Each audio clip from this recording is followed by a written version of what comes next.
ನೀವು ಕುಡಿಯೋ ಒಂದು ಬಾಟಲ್ ಬೀರ್ ಇದು ಬಾರ್ ಅಲ್ಲಿ ಹುಟ್ಟಿಲ್ಲ, ಫ್ರಿಡ್ಜ್ ನಲ್ಲಿ ಹುಟ್ಟಿಲ್ಲ. ಇದು ಹುಟ್ಟಿರೋದು ಒಂದು ಮ್ಯಾಸಿವ್ ಫ್ಯಾಕ್ಟರಿ ಒಳಗಡೆ. ಈ ಒಂದು ಬೀರ್ ತಯಾರಿಕೆಯ ಹಿಂದೆ ಇರೋದು ಕಂಪ್ಲೀಟ್ ಸೈನ್ಸ್. ನೀವು ಇದುವರೆಗೂ ಬಿಯರ್ ನೋಡಿರೋದು ಗ್ಲಾಸ್ ಒಳಗಡೆ, ಆದ್ರೆ ಇವತ್ತಿನ ವಿಡಿಯೋದಲ್ಲಿ ನೀವು ನೋಡೋದು ಬಿಯರ್ ಹುಟ್ಟುವ ಜಾಗದ ಒಳಗಡೆ. ಗೆಳೆಯರೆ, ಇಲ್ಲಿ ಕಾಡುವ ಪ್ರಶ್ನೆ ಏನಪ್ಪಾ ಅಂತಂದ್ರೆ, ಬಿಯರ್ ಆಲ್ಕೋಹಾಲ್ ಆಗೋದು ಯಾವ ಕ್ಷಣದಲ್ಲಿ? ಬಿಯರ್ ಸ್ಮೂತ್ ಅನಿಸೋದು ಯಾಕೆ?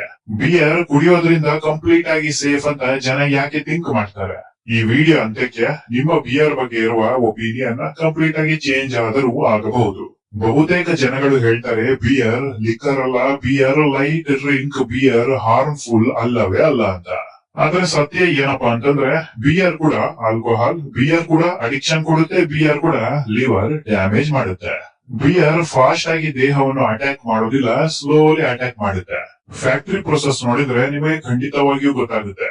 ಬಿಯರ್ ಆಕ್ಸಿಡೆಂಟ್ ಅಲ್ಲ, ಬಿಯರ್ ಕೋಇನ್ಸಿಡೆನ್ಸ್ ಕೂಡ ಅಲ್ಲ, ಬಿಯರ್ ಕೇರ್ಫುಲ್ ಆಗಿ ರೆಡಿ ಮಾಡಿರುವ ಒಂದು ವಿಶೇಷವಾದ ಪ್ರಾಡಕ್ಟ್.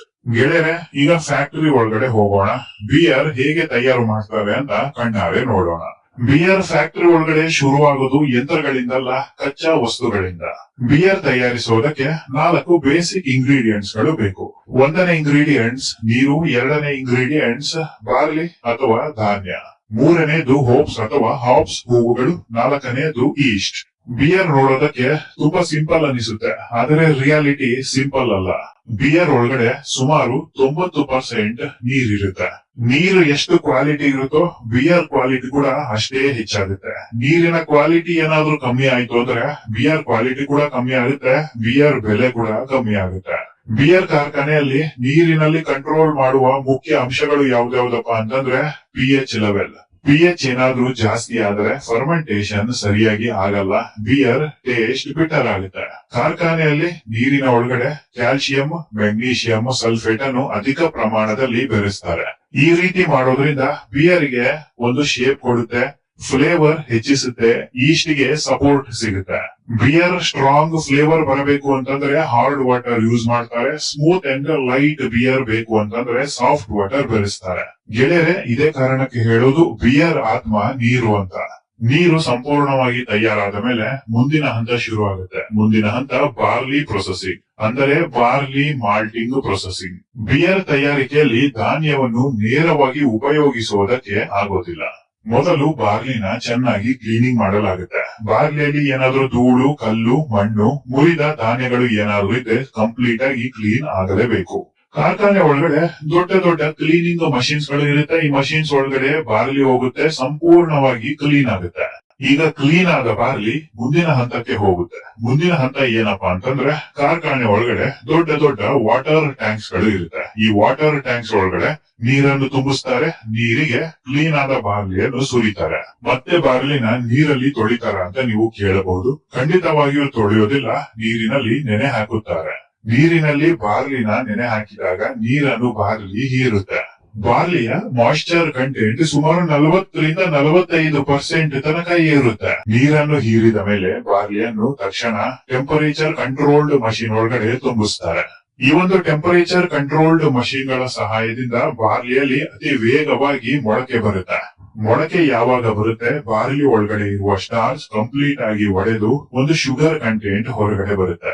ಬಾರ್ಲಿ ಒಳಗಡೆ ಇರುವ ಒಂದು ನ್ಯಾಚುರಲ್ ಶುಗರ್ ಕಂಟೆಂಟ್ ಈಗ ಹೊರಗಡೆ ಬಂದಿದೆ, ಆದರೆ ಮಾಯಿಶ್ಚರ್ ಹಾಗೆ ಇದೆ. ಮಾಯಿಶ್ಚರ್ ಅನ್ನು ತೆಗೆಯಲಿಲ್ಲ ಅಂತಂದ್ರೆ ಬಾರ್ಲಿ ತನ್ನಷ್ಟಕ್ಕೆ ತಾನೇ ಶುಗರ್ ಅನ್ನು ಮತ್ತೆ ಅದೇ ತಿಂದು ಬಿಡುತ್ತೆ. ಹಾಗಾಗಿ ತಕ್ಷಣ ಹೀಟ್ ಡ್ರೈಯಿಂಗ್ ಮಾಡಲಾಗುತ್ತೆ. ಹೀಟ್ ಡ್ರೈಯಿಂಗ್ ಮಾಡಿದ ಮೇಲೆ ಬಾರ್ಲಿ ಒಳಗಡೆ ಇರುವ ಮಾಯಿಶ್ಚರ್ ಕಂಪ್ಲೀಟ್ ಆಗಿ ಎಲಿಮಿನೇಟ್ ಆಗುತ್ತೆ, ಶುಗರ್ ಕಂಟೆಂಟ್ ಹಾಗೆ ಉಳಿಯುತ್ತೆ. ಈ ಒಂದು ಬಾರ್ಲಿ ಶುಗರ್ ಬಿಯರ್ಗೆ ಫ್ಲೇವರ್ ಮತ್ತು ಟೇಸ್ಟ್ ಕೊಡುತ್ತೆ, ಆದ್ರೆ ಬರೀ ಸಕ್ಕರೆಯನ್ನು ಹಾಕಿದ್ರೆ ಕೇವಲ ಸಿಹಿ ಕೊಡುತ್ತೆ. ಹಾಗಾಗಿ ಯಾರು ಕೂಡ ಸಕ್ಕರೆಯನ್ನು ನೇರವಾಗಿ ಬಿಯರ್ ತಯಾರಿಕೆಯಲ್ಲಿ ಬಳಸೋದಿಲ್ಲ. ಈಗ ಬಾರ್ಲಿ ಕಂಪ್ಲೀಟ್ ಆಗಿ ಡ್ರೈ ಆಗಿದೆ. ಬಾರ್ಲಿಯನ್ನು ಕ್ರಶಿಂಗ್ ಮಷಿನ್ ಒಳಗಡೆ ಹಾಕುತ್ತೆ. ಬಾರ್ಲಿಯನ್ನು ಕ್ರಶಿಂಗ್ ಮಷಿನ್ ಗಳು ಲೈಟ್ ಆಗಿ ಕ್ರಶ್ ಮಾಡುತ್ತೆ. ಲೈಟ್ ಆಗಿ ಕ್ರಶ್ ಮಾಡಿದಾಗ ಬಾರ್ಲಿ ಒಳಗಡೆ ಇರುವ ಸಕ್ಕರೆ ಅಂಶ ಹೊರಗಡೆ ಬರುತ್ತೆ. ಕ್ರಶ್ ಆಗಿರುವ ಬಾರ್ಲಿ ವೇಸ್ಟೇಜ್ ಗೆ ಹೋಗುತ್ತೆ. ಬಾರ್ಲಿ ಒಳಗಡೆ ಇರುವ ಸಕ್ಕರೆ ಅಂಶ ಸ್ಟೋರೇಜ್ ರೂಮ್ ಗೆ ಬರುತ್ತೆ. ಗೆಳೆಯರೆ, ಈಗ ನೀವು ನೋಡ್ತಾ ಇದ್ದೀರಲ್ವಾ, ಇದು ಹಾಪ್ಸ್ ಹೂ. ನೋಡೋದಕ್ಕೆ ವಿಚಿತ್ರವಾಗಿ ಇದೆ. ಈ ಹಾಪ್ಸ್ ಹೂಗಳನ್ನು ಮೊದಲು ಬಿಸಿಲಿಗೆ ನ್ಯಾಚುರಲ್ ಆಗಿ ಡ್ರೈ ಮಾಡ್ತಾರೆ. ಕಂಪ್ಲೀಟ್ ಆಗಿ ಡ್ರೈ ಆಗುತ್ತೆ. ಡ್ರೈ ಆದ ಮೇಲೆ ಈ ಒಂದು ಹೂವನ್ನು ಫೈನ್ ಪೌಡರ್ ಮಾಡ್ತಾರೆ. ಈ ಒಂದು ಹೂವಿನ ಪುಡಿ ಬೆರೆಸೋದ್ರಿಂದ ಬಿಯರ್ ಅಲ್ಲಿ ಇರುವ ಬಿಟರ್ನೆಸ್ ಮತ್ತು ಸ್ವೀಟ್ನೆಸ್ ಬ್ಯಾಲೆನ್ಸ್ ಆಗುತ್ತೆ. ದಿನಗಳು ಕಳೆದಂತೆ ಬಿಯರ್ ಕೆಡೋದಿಲ್ಲ, ಇನ್ನು ರುಚಿ ಹೆಚ್ಚಾಗುತ್ತಾ ಹೋಗುತ್ತೆ, ಕ್ವಾಲಿಟಿ ಕೂಡ ಹೆಚ್ಚಾಗುತ್ತಾ ಹೋಗುತ್ತೆ. ಈ ಒಂದು ವಿಶೇಷವಾದ ಹೂವು ಬಿಯರ್ ಸ್ಟೋರೇಜ್ ಲೈಫ್ ಅನ್ನು ಹೆಚ್ಚಿಸಿ ಬಿಡುತ್ತೆ. ಇಷ್ಟು ಕೆಲಸ ಆದ ಮೇಲೆ ಬಿಯರ್ ತಯಾರಿಕೆಯಲ್ಲಿ 50% ವರ್ಕ್ ಕಂಪ್ಲೀಟ್ ಆದ ಹಾಗೆ ಲೆಕ್ಕ. ಕಾರ್ಖಾನೆಯಲ್ಲಿ ಈಗ ಏನ್ ಮಾಡ್ತಾರಪ್ಪ ಅಂತ ನೋಡೋದಾದ್ರೆ, ನೀರಿಗೆ ಬಾರ್ಲಿಂದ ಎಕ್ಸ್ಟ್ರಾಕ್ಟ್ ಮಾಡಿರುವ ಶುಗರ್ ಮತ್ತು ಹೂವಿನ ಪುಡಿಯನ್ನು ಬೆರೆಸಿ ಚೆನ್ನಾಗಿ ಕಲಿಸ್ತಾರೆ. ಬಾರ್ಲಿಯ ಶುಗರ್ ನೀರಿನ ಜೊತೆ ಸಂಪೂರ್ಣವಾಗಿ ಬೆರೆತು ವಿಶೇಷವಾದ ಸಿಹಿ ರುಚಿಯನ್ನು ಹೊರಗಡೆ ತರುತ್ತೆ. ಈ ಒಂದು ನೀರಿನಲ್ಲಿ ಅಧಿಕ ಪ್ರಮಾಣದ ನ್ಯೂಟ್ರಿಷನ್ಸ್ ಗಳು ಇರುತ್ತೆ ಮತ್ತು ಈ ಒಂದು ನೀರಿನ ಬಣ್ಣ ಗೋಲ್ಡನ್ ಡಾರ್ಕ್ ಕಲರ್ ಆಗಿರುತ್ತೆ ಮತ್ತು ಇದರಿಂದ ಒಂದು ಸ್ವೀಟ್ ಸ್ಮೆಲ್ ಹೊರಗಡೆ ಬರ್ತಾ ಇರುತ್ತೆ. ಈ ಒಂದು ನೀರು ಇನ್ನೂ ಬಿಯರ್ ಆಗಿಲ್ಲ, ಆಲ್ಕೋಹಾಲ್ ಕೂಡ ಆಗಿಲ್ಲ. ಬಿಯರ್ ಮತ್ತು ಆಲ್ಕೋಹಾಲ್ ಆಗೋದಕ್ಕೆ ಒಂದು ರೆಡಿ ಬೇಸ್ ಈ ಒಂದು ನೀರು. ಗೆಳೆಯರೆ, ಮುಂದಿನ ಹಂತ ಮೋಸ್ಟ್ ಇಂಪಾರ್ಟೆಂಟ್ ಹಂತ, ಫರ್ಮೆಂಟೇಶನ್ ಹಂತ. ಕಾರ್ಖಾನೆಯಲ್ಲಿ ದೊಡ್ಡದಾದ ಫರ್ಮೆಂಟೇಶನ್ ಟ್ಯಾಂಕ್ಸ್ ಗಳು ಇರುತ್ತೆ. ಈ ಒಂದು ಟ್ಯಾಂಕ್ಸ್ ಒಳಗಡೆ ಮಿಕ್ಸ್ ಆಗಿರುವ ನೀರನ್ನು ಸುರಿತಾರೆ. ಈಗ ಉಳಿದಿರುವ ಕೊನೆಯ ಒಂದು ಲಾಸ್ಟ್ ಇಂಗ್ರೀಡಿಯೆಂಟ್ಸ್ ಯಾವ್ದಪ್ಪ ಅಂತಂದ್ರೆ ಅದೇ ಈಸ್ಟ್. ಈ ಫರ್ಮೆಂಟೇಶನ್ ಟ್ಯಾಂಕ್ ಒಳಗಡೆ ಮಿಕ್ಸ್ ಆಗಿರುವ ನೀರಿದೆ. ಈ ಒಂದು ಮಿಕ್ಸ್ ಆಗಿರುವ ನೀರಿಗೆ ಈಸ್ಟ್ ಅನ್ನು ಆಡ್ ಮಾಡ್ತಾರೆ. ಗೆಳೆಯರೆ, ನಿಮಗೆ ಗೊತ್ತಿರ್ಲಿ, ಈಸ್ಟ್ ಅನ್ನೋದು ಜೀವಂತ ಒಂದು ಸೂಕ್ಷ್ಮ ಜೀವಿ. ಈಸ್ಟ್ ಅನ್ನು ಫಂಗಸ್ ಅಂತ ಕನ್ಸಿಡರ್ ಮಾಡ್ತಾರೆ. ಯಾಕಪ್ಪ ಅಂತಂದ್ರೆ ಫಂಗಸ್ ಜನಾಂಗಕ್ಕೆ ಈ ಒಂದು ಈಸ್ಟ್ ಸೇರಿಕೊಂಡಿದೆ. ಗೆಳೆಯರೆ, ಈ ಒಂದು ಈಸ್ಟ್ ಗೆ ಶುಗರ್ ಅಂದ್ರೆ ಪಂಚಪ್ರಾಣ. ಶುಗರ್ ಏನಾದ್ರೂ ಸಿಕ್ಕಿದ್ರೆ 3 ಕೆಲಸವನ್ನು ಮಾಡುತ್ತೆ. ಅದೇನಪ್ಪಾ ಅಂತಂದ್ರೆ, 1ನೇ ಕೆಲಸ ಶುಗರ್ ತಿನ್ನುತ್ತೆ, 2ನೇ ಕೆಲಸ ಶುಗರ್ ತಿಂದ ಮೇಲೆ ನ್ಯಾಚುರಲ್ ಆಲ್ಕೋಹಾಲ್ ರಿಲೀಸ್ ಮಾಡುತ್ತೆ, 3ನೇ ಕೆಲಸ ಕಾರ್ಬನ್ ಡೈಆಕ್ಸೈಡ್ ಅನ್ನು ರಿಲೀಸ್ ಮಾಡುತ್ತೆ. ಈಸ್ಟ್ ಅನ್ನು ಆಡ್ ಮಾಡಿದ ಮೇಲೆ ಫರ್ಮೆಂಟೇಶನ್ ಟ್ಯಾಂಕ್ ಗಳನ್ನು ಸಾಕಷ್ಟು ದಿನಗಳು, ಸಾಕಷ್ಟು ವಾರಗಳು, ಸಾಕಷ್ಟು ತಿಂಗಳ ತನಕ ಮುಚ್ಚಿಡ್ತಾರೆ.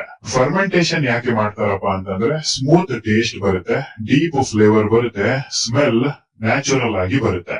ಫರ್ಮೆಂಟೇಶನ್ ಕಂಪ್ಲೀಟ್ ಆದ ಮೇಲೆ ನೇರವಾಗಿ ಬಾಟಲ್ ಗಳಿಗೆ ಹೋಗೋದಿಲ್ಲ. ಅದಕ್ಕಿಂತ ಮುಂಚೆ ಮತ್ತೊಂದು ಹಂತ ಬಾಕಿ ಇದೆ, ಬಿಯರ್ ಫಿಲ್ಟ್ರೇಷನ್ ಪ್ರೊಸೆಸ್. ಬಿಯರ್ ಒಳಗಡೆ ಹಾಕಿರುವ ಈಸ್ಟ್ ಪಾರ್ಟಿಕಲ್ಸ್ ಕೆಲವೊಂದು ಕರಗದೆ ಹಾಗೆ ಕೂತಿರುತ್ತೆ, ಅದನ್ನು ಹೊರಗಡೆ ತೆಗೆಯಬೇಕು. ಫಿಲ್ಟರ್ ಮಾಡಿದಾಗ ಬಿಯರ್ ಅಲ್ಲಿ ಇರುವ ಈಸ್ಟ್ ಪಾರ್ಟಿಕಲ್ಸ್ ಹೊರಗಡೆ ಬರುತ್ತೆ, ಕ್ಲೀನ್ ಬಿಯರ್ ರೆಡಿ ಆಗುತ್ತೆ. ಗೆಳೆಯರೆ, ಈಗ ಬಿಯರ್ ಕಂಪ್ಲೀಟ್ ಆಗಿ ರೆಡಿ ಆಗಿದೆ. ಮುಂದಿನ ಹಂತ ಯಾವ್ದಪ್ಪ ಅಂತಂದ್ರೆ bottling and packing. Glass bottles ಗಳನ್ನು ಕಂಪ್ಲೀಟ್ ಆಗಿ ಮೊದಲು ಸೋಪ್ ನೀರಿನಿಂದ ತೊಳಿತಾರೆ, ನಂತರ ಡ್ರೈ ಮಾಡ್ತಾರೆ. ಡ್ರೈ ಆದ ಮೇಲೆ ಮತ್ತೆ ಬಿಸಿ ನೀರಿನಿಂದ ತೊಳಿತಾರೆ. ಬಿಸಿ ನೀರಿನಿಂದ ಕೇವಲ 1 ಅಥವಾ 2 ಬಾರಿ ತೊಳೆಯೋದಿಲ್ಲ, ಬರೋಬ್ಬರಿ 5 ರಿಂದ 6 ಸಲ ಬಾಟಲ್ ಗಳನ್ನು ಬಿಸಿ ನೀರಿನಿಂದ ತೊಳಿತಾರೆ.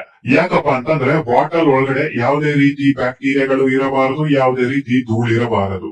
ಸ್ವಲ್ಪ ಎಡವಟ್ಟಾದ್ರೂ ಬಿಯರ್ ಟೇಸ್ಟ್ ಬದಲಾಗುತ್ತೆ, ಬಿಯರ್ ಖರೀದಿ ಕಮ್ಮಿ ಆಗುತ್ತೆ. ಅಷ್ಟೇ ಅಲ್ಲ, ಸ್ವಲ್ಪ ಟೇಸ್ಟ್ ಏನಾದ್ರೂ ಹೆಚ್ಚು ಕಮ್ಮಿ ಆಯ್ತು ಅಂದ್ರೆ ಗ್ರಾಹಕರು ಬಿಯರ್ ಅನ್ನು ಖರೀದಿ ಮಾಡಲ್ಲ, ನಿಧಾನವಾಗಿ ಕಂಪನಿ ಮುಚ್ಚಿ ಹೋಗುತ್ತೆ. ಬಿಸಿ ನೀರಿಂದ 5-6 ಸಲ ತೊಳೆದ ಮೇಲೆ ಕಂಪ್ಲೀಟ್ ಆಗಿ ಡ್ರೈ ಮಾಡಿ ನಂತರ ಬಾಟಲ್ ಒಳಗಡೆ ಬಿಯರ್ ಅನ್ನು ಫಿಲ್ ಅಪ್ ಮಾಡ್ತಾರೆ.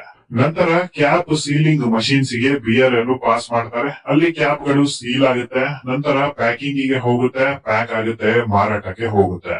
ಗೆಳೆಯರ, ಕಾರ್ಖಾನೆಯಲ್ಲಿ 1,000 ಲೀಟರ್ ಬಿಯರ್ ತಯಾರು ಮಾಡಿ ಮಾರಾಟ ಮಾಡೋದಕ್ಕೆ ಎಷ್ಟು ಸಮಯ ಹಿಡಿಯುತ್ತೆ ಗೊತ್ತಾ? ಸುಮಾರು 3 ವಾರದಿಂದ 8 ವಾರದ ತನಕ ಸಮಯ ಹಿಡಿಯುತ್ತೆ. ಗೆಳೆಯರೆ, ಕೇವಲ ಒಂದೇ ದಿನಕ್ಕೆ ಬಿಯರ್ ತಯಾರಾಗಿ ಬಿಡುತ್ತೆ, ಆದರೆ ಅದನ್ನು ಫರ್ಮೆಂಟೇಶನ್ ಮಾಡೋದಕ್ಕೆ ಬಿಡಬೇಕಲ್ವಾ, ಹಾಗಾಗಿ ಅಲ್ಲಿ ಸಮಯ ಹಿಡಿಯುತ್ತೆ. ಗೆಳೆಯರೆ, ಒಂದು ಇಂಟ್ರೆಸ್ಟಿಂಗ್ ಮತ್ತು ಶಾಕ್ ಆಗುವ, ಮೈ ನೆವರೇಳಿಸುವ ಒಂದು ವಿಚಾರ ಏನಪ್ಪಾ ಅಂತಂದ್ರೆ, ಪ್ರತಿದಿನ ಭಾರತ ದೇಶದಲ್ಲಿ 19 ಮಿಲಿಯನ್ ಲೀಟರ್ಸ್ ಅಷ್ಟು ಬಿಯರ್ ಮಾರಾಟ ಆಗುತ್ತೆ. 19 ಮಿಲಿಯನ್ ಲೀಟರ್ ಅನ್ನು ಬಿಡಿಸಿ ಹೇಳೋದಾದ್ರೆ 1 ಮಿಲಿಯನ್ಗೆ 10 ಲಕ್ಷ. 19 ಮಿಲಿಯನ್ ಅಂದ್ರೆ 1,90,00,000 ಲೀಟರ್. ವರ್ಷಕ್ಕೆ 7 ಬಿಲಿಯನ್ ಲೀಟರ್, ಮಿಲಿಯನ್ ಅಲ್ಲ ಬಿಲಿಯನ್ ಲೀಟರ್ಸ್ ಮಾರಾಟ ಆಗುತ್ತಂತೆ ಭಾರತ ದೇಶದಲ್ಲಿ.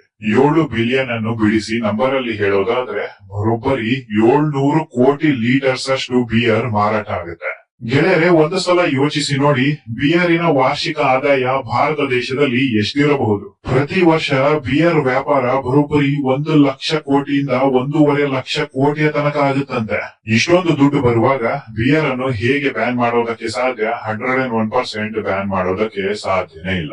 ಗೆಳೆಯರೆ, ಒಂದು ಸಲ ಯೋಚಿಸಿ ನೋಡಿ, ಭಾರತ ದೇಶದಲ್ಲಿ ಇಷ್ಟೊಂದು ಮಾರಾಟ ಆಗುತ್ತೆ, ಇಷ್ಟೊಂದು ದುಡ್ಡು ಬರುತ್ತೆ ಅನ್ನೋದಾದ್ರೆ ಇಡೀ ಪ್ರಪಂಚದಲ್ಲಿ ಬಿಯರ್ ಅತಿ ಹೆಚ್ಚು ಮಾರಾಟ ಆಗುತ್ತೆ ಇನ್ನೆಷ್ಟು ದುಡ್ಡು ಬರಬಹುದು ಅಂತ. ನಿಮ್ಮ ಅಮೂಲ್ಯವಾದ ಸಮಯವನ್ನು ಖರ್ಚು ಮಾಡಿ ನನ್ನ ವಿಡಿಯೋ ನೋಡಿದ್ದಕ್ಕಾಗಿ ಹೃದಯಪೂರ್ವಕ ಧನ್ಯವಾದಗಳು.